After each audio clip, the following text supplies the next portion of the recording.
Dans cette nouvelle vidéo, je vais vous montrer comment réaliser ce coussin cœur porte-alliance au crochet. Il n'est pas du tout compliqué à réaliser, bien au contraire. On va faire deux parties identiques, donc la partie de l'avant, la partie arrière. On va faire l'union des deux parties. Avant de faire l'union, j'ai fait des mailles chaînettes que j'ai accrochées de l'intérieur pour pouvoir tenir les alliances. Donc là, il n'y a pas deux alliances parce que je n'ai pas deux sous la main. Après, quand on va faire l'union des deux, avant de terminer, on va rembourrer avec de la ouate. Et si vous désirez, donc ici, vu la taille du mien, vous pouvez broder les initiales. Donc pour ça, il faut le faire avant de fermer, mais ça, vous le savez très bien, avant de faire l'union des deux. Ou broder les initiales avec la date du mariage, ou pas du tout, le laisser comme ça, ou pas besoin non plus. Vous verrez que sans bordure, il est ici très joli, mais je trouve plus sympa avec la bordure. Donc ça, c'est ce qu'on va faire aujourd'hui. Je vais vous donner la taille du mien avec le matériel que je vais utiliser. Je vais prendre ici, au centre, jusqu'à la pointe. Ici, je suis à 13. Et au plus large, je suis à 15,5, 16 à peu près. Alors, j'ai eu besoin d'une pelote complète. C'est du coton 3. J'ai besoin d'une pelote complète en rouge. J'ai eu besoin d'un fond de blanc, autant pour les mailles chaînettes que pour le tour. Vous aurez également besoin de ouate pour remplir votre cœur. Et d'habitude, ce coton, je le crochette avec le crochet numéro 3. Mais comme je voulais qu'il soit bien serré, cette fois-ci, je vais utiliser le crochet numéro 2. Et ça vous donne vraiment quelque chose de très original, très joli, et surtout personnel, oui, personnalisable, pour quel que soit le mariage. Donc alors, comme d'habitude, dans la description de ma vidéo, autant vous trouverez le lien direct pour la main droite que pour la main gauche, le lien direct pour Instagram, Facebook, tous les liens qui peuvent vous être utiles se trouvent dans la description de ma vidéo.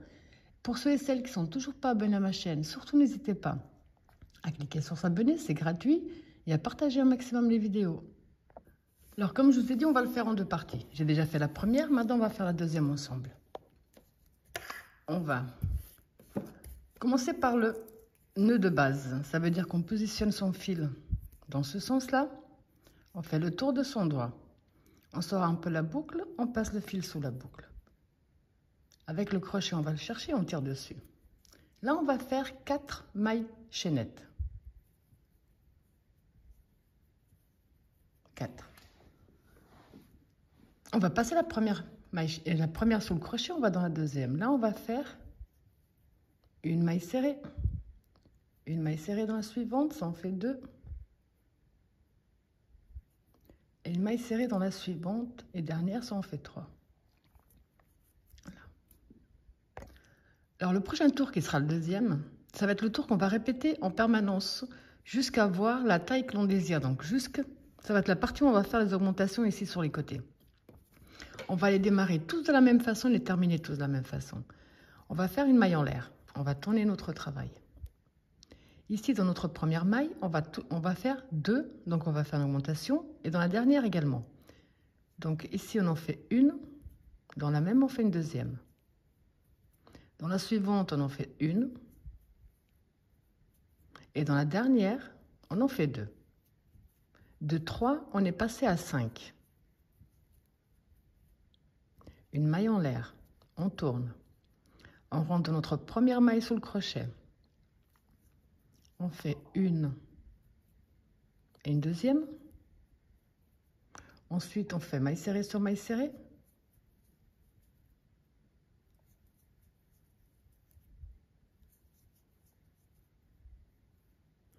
Et 2 dans la dernière.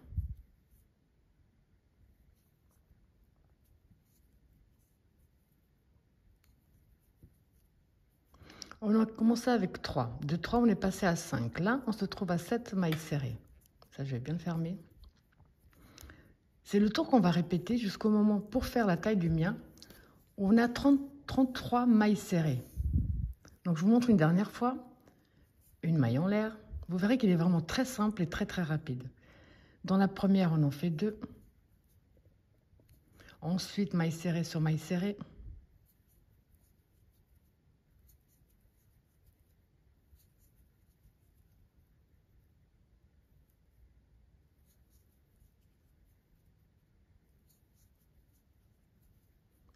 et 2 dans la dernière.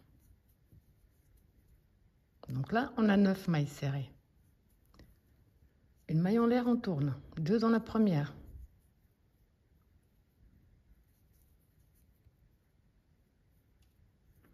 Maille serrée sur maille serrée.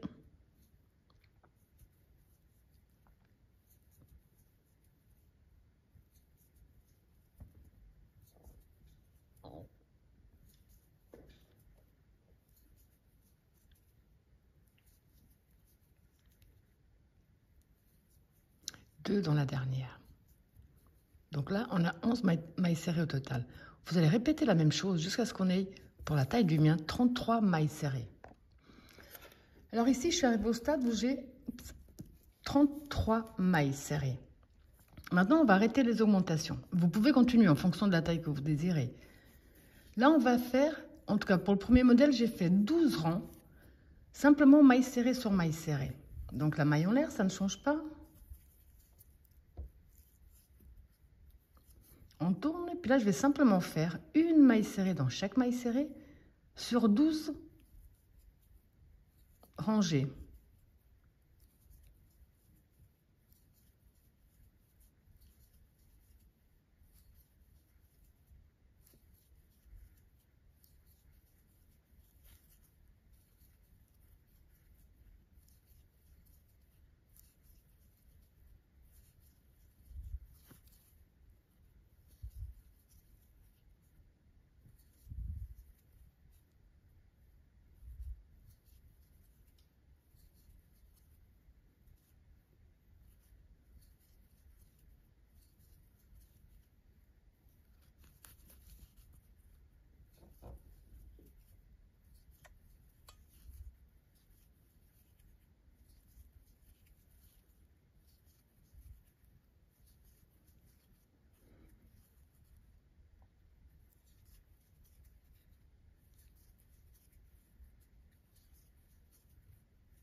Donc vous allez répéter simplement ce même procédé sur 12 rangées, maille serrée sur maille serrée. On arrête avec les augmentations.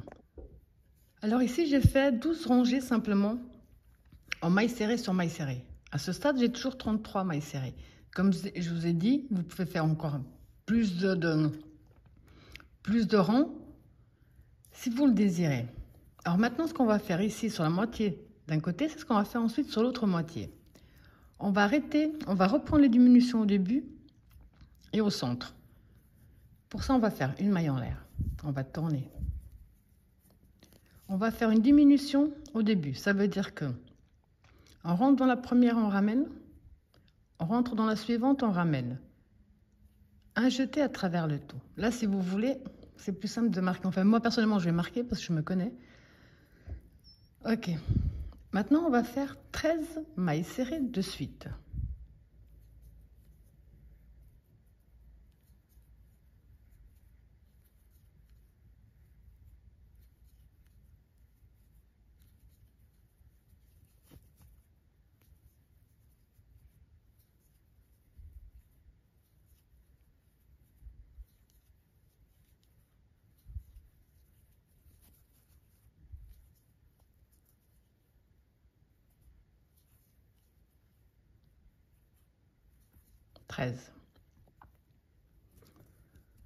Là, on va également faire une diminution. Donc, on rentre dans la suivante, on ramène.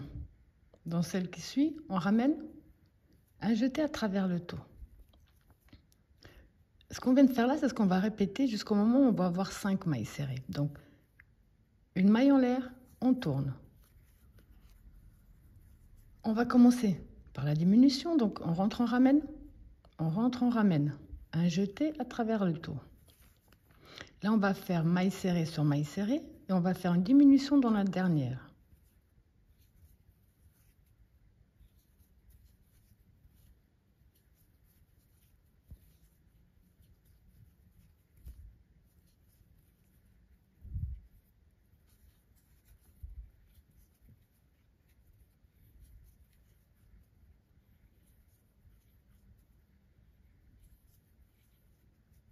Donc là, j'ai fait 11 de suite. Et là, je vais faire ma diminution avec les deux dernières.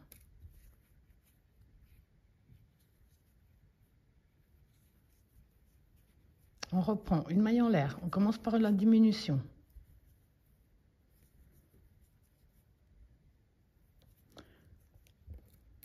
Je vais la marquer. Là, on va en faire 9 de suite.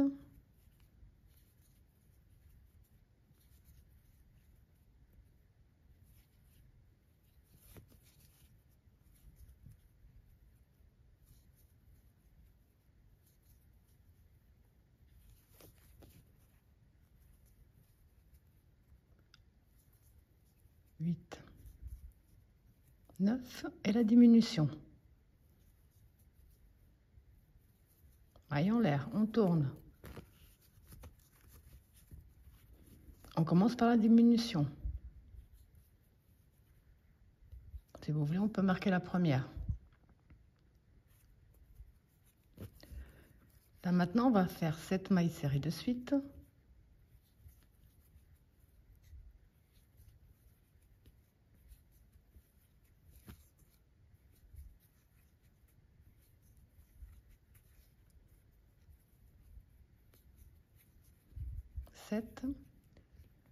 Et la diminution.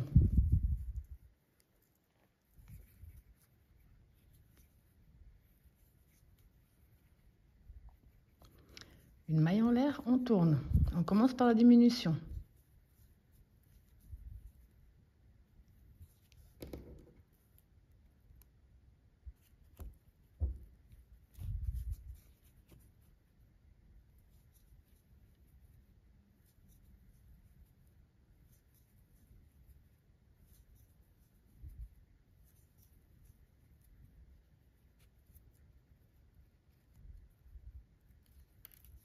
Et on finit avec la diminution.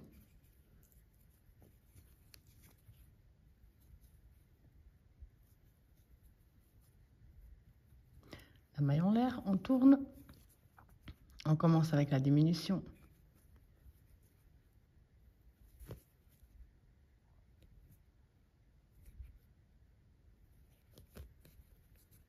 Donc là, ça nous en fait une.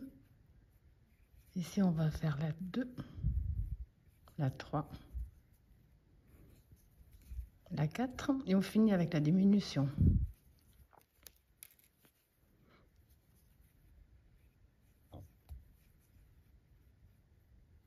Voilà. Donc ici, à ce stade, nous avons 5 mailles serrées. On fait une maille en l'air de plus et on coupe notre fil. On cachera après. Donc là, on tire dessus. Pour faire la même chose de l'autre côté, on va se positionner dans ce sens-là. On va entrer ici, dans la maille qu'on a déjà travaillée. Et là, on va commencer. Donc, on va simplement répéter ce qu'on a fait. On va commencer avec une diminution et terminer avec une diminution.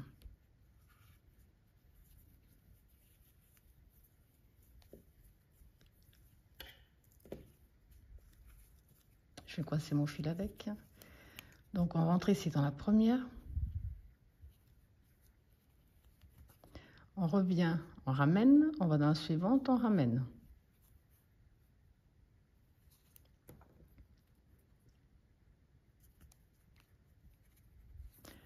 Donc là, on va faire 13 de suite, exactement le même procédé que de l'autre côté. Quand on a fait nos 13 de suite, on va terminer avec la diminution.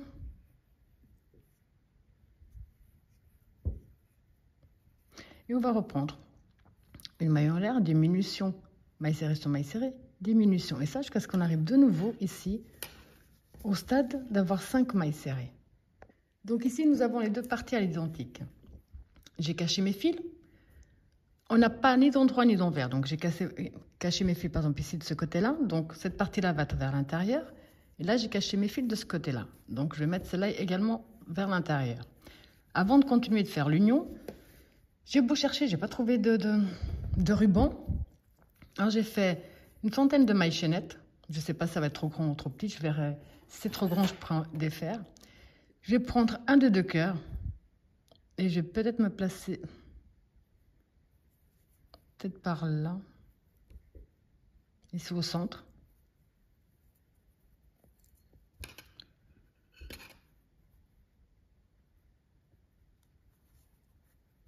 Et je vais ramener voilà, de l'autre côté. Maintenant, je vais faire la même chose.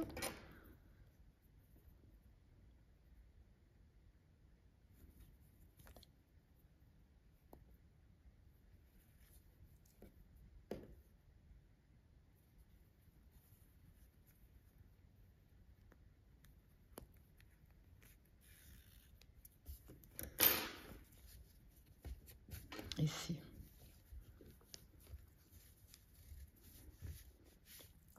Alors je vais prendre mes bagues parce que j'ai pas deux alliances sous la main pour voir ce que ça donne.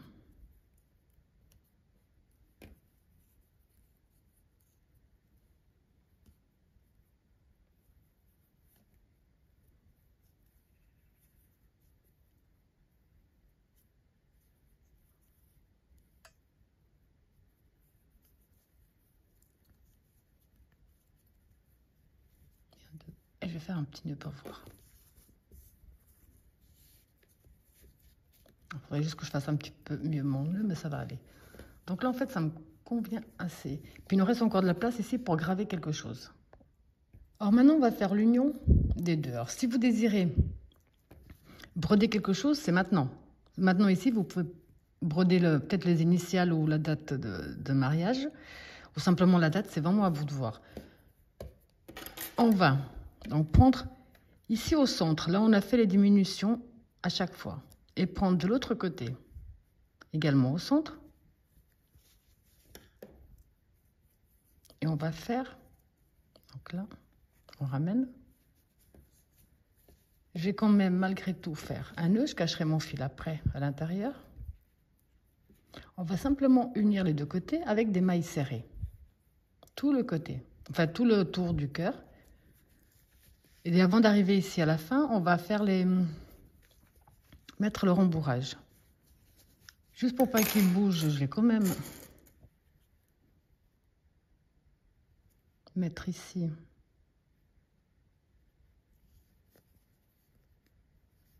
C'est juste une petite sécurité pour moi. Là. Alors maintenant, on retourne. J'essaie de vous montrer. À l'endroit où on a fait notre nœud.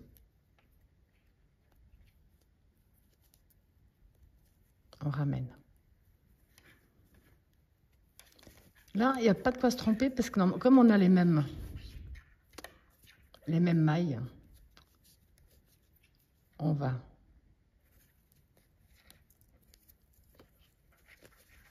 prendre ici d'un côté, la maille d'un côté, avec la maille de l'autre côté. Et là, on fait une maille serrée. Donc là devant. Peut-être ça se voit pas bien avec la caméra, mais quand vous le ferez vous, ça se verra. Enfin, on voit mieux quand c'est devant nous, tout simplement. Voilà. Une maille d'un côté avec la maille qui correspond de l'autre côté.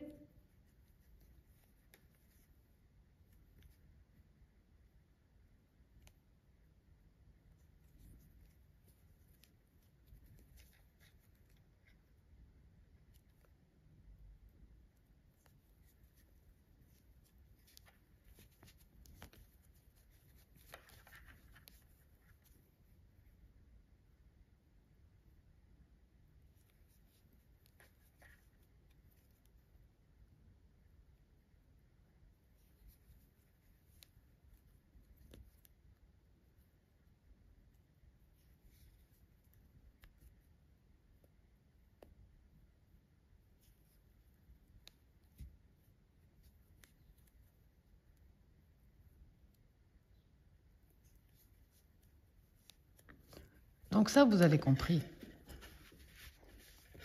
On va le faire ici sur tout le tour. Remonter. Et je vais m'arrêter à peu près par là, ou peut-être un petit peu avant. Je ne sais pas, c'est vraiment en fonction du résultat. Pour pouvoir commencer à rembourrer. Donc ici, comme je vous ai dit, je n'ai pas encore terminé. Je vais juste bloquer ici pour être sûr de ne pas faire de bêtises. Et là, je vais rembourrer mon cœur.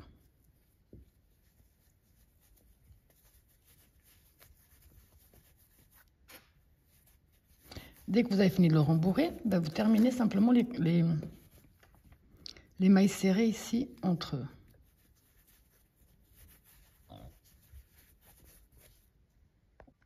Alors si jamais pour aider à rembourrer, vous prenez, je sais pas, ne serait-ce qu'avec l'arrière d'une fourchette ou autre, ou avec un petit bâtonnet. Là j'ai trouvé ces petits bâtonnets en plastique très solides qui sont pratiques.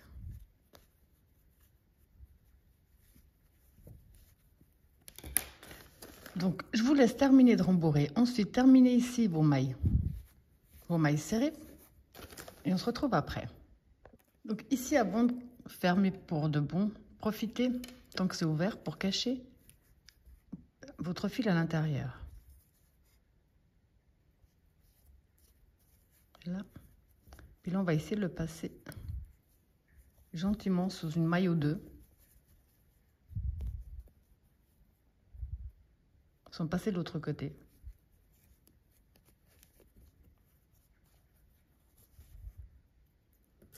Et on peut le laisser directement à l'intérieur, pas besoin de le couper. Ça servira de rembourrage. Donc maintenant ici, je vais terminer mes coutures. Donc vous allez terminer avec la maille coulée. Ici, j'ai déjà coupé et je le cacherai après. Là, comme ça, il est déjà super. Enfin, personnellement, je le trouve vraiment très beau. On peut faire une autre finition. Donc là, je vais prendre du blanc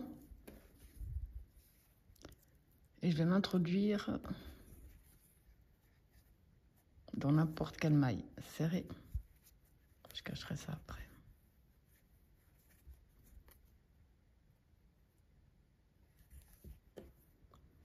Je laisse une bonne longueur que je puisse cacher après pour être sûr qu'il n'y a pas de souci.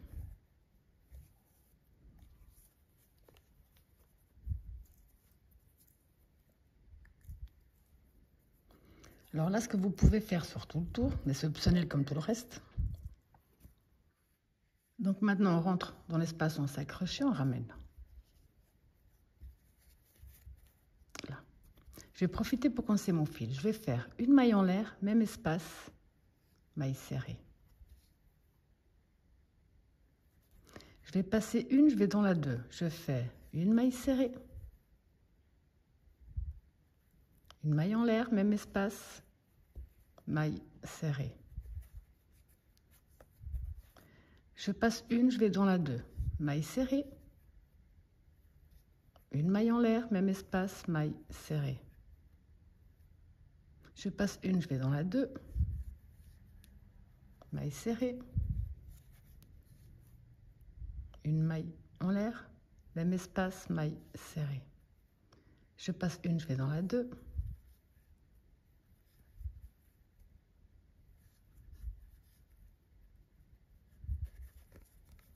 Ça vous donne une finition assez fine, je veux dire très légère.